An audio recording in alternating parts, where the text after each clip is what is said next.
Hello. Thank you for joining me today. Please don't forget to like, subscribe, share, and leave me a comment if you enjoy my videos. Welcome to Nomad's Land Studios. Narrations by Rebecca. Five Peas from a Pod by Hans Christian Andersen. There were 5 peas in one pod. The peas were green, and the pod was green, and so they believed that the whole world was green, and that was absolutely right. The pod grew and the peas grew. They adjusted themselves to their surroundings, sitting straight in a row. The sun shone outside and warmed the pod. The rain made it clear and clean. It was nice and cozy inside, bright in the daytime and dark at night, just as it should be. And the peas became larger and more thoughtful as they sat there, for surely there was something they must do. "Shall I always remain sitting here?" said one.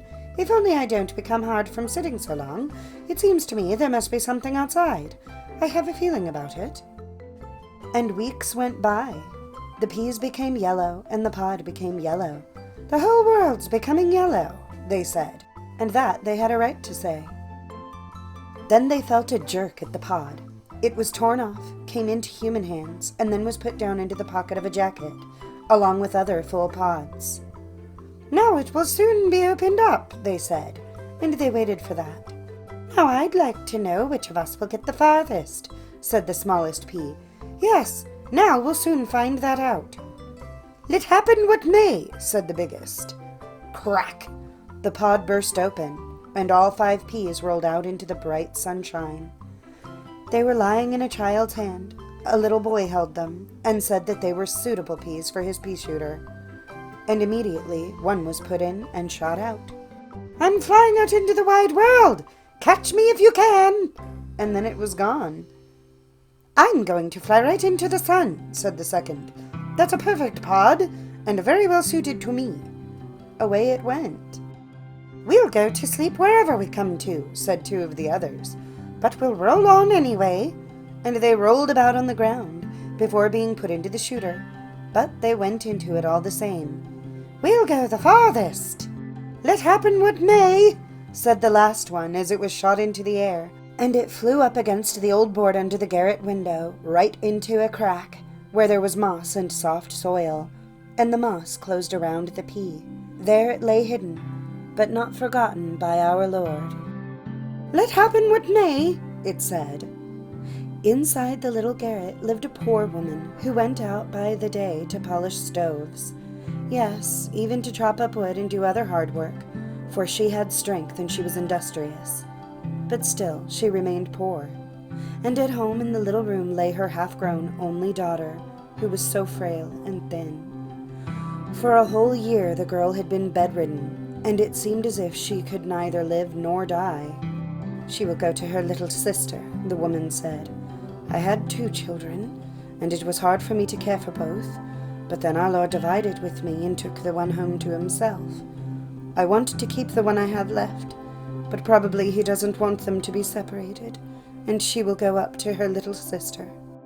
But the sick girl stayed. She lay patient and quiet the day long, while her mother went out to earn money. It was springtime, and early one morning, just as the mother was about to go to work, the sun shone beautifully through the little window across the floor. The sick girl looked over at the lowest window pane. "What is that green thing that's peeping in the window? It's moving in the wind." And the mother went over to the window and opened it a little. "Why," she said, "it is a little pea that has sprouted here with green leaves. How did it ever get here in the crack? You now have a little garden to look at." And the sick girl's bed was moved closer to the window, where she could see the growing pea vine, and the mother went to her work. "Mother, I think I am going to get well," said the little girl in the evening. "The sun today shone so warmly in on me. The little pea is prospering so well, and I will also prosper, and get up and out into the sunshine." "Oh, I hope so," said the mother, but she didn't believe it would happen. Yet she was careful to strengthen with a little stick the green plant that had given her daughter such happy thoughts about life. so that it wouldn't be broken by the wind. She tied a piece of string to the windowsill and to the upper part of the frame, so that the vine could have something to wind around as it shot up, and this it did. You could see every day that it was growing.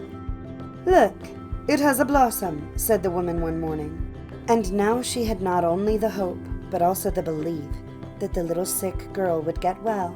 She recalled that lately the child had talked more cheerfully, and that the last few mornings she had risen up in bed by herself, and sat there and looked with sparkling eyes at the little pea garden with its one single plant. The following week the sick child for the first time sat up for over an hour. Joyous, she sat there in the warm sunshine. The window was open, and outside stood a fully blown pink pea blossom. The little girl bent her head down and gently kissed the delicate leaves. This was just like a festival day. Our Lord himself planted the pea and made it thrive to bring hope and joy to you, my blessed child. And to me, too, said the happy mother, and smiled at the flower, as if to a good angel from God. But now the other peas. Well, the one that flew out into the wide world crying, "Catch me if you can!" fell into the gutter of the roof and landed in a pigeon's crop, where it lay like Jonah in the whale. The two lazy ones got just that far, for they also were eaten by pigeons, and that's being of real use. But the fourth pea, who wanted to shoot up to the sun, fell into a gutter and lay for days and weeks in the dirty water, where it swelled up amazingly. "I'm becoming so beautifully fat," said the pea. "I'm going to burst, and I don't think any pea can, or ever did, go farther than that. I am the most remarkable of the 5 from the pod." And the gutter agreed with it. But at the garret window stood the young girl, with sparkling eyes and the rosy hue of health on her cheeks. And she folded her delicate hands over the pea blossom and thanked our Lord for it. "I still stand up for my pea," said the gutter.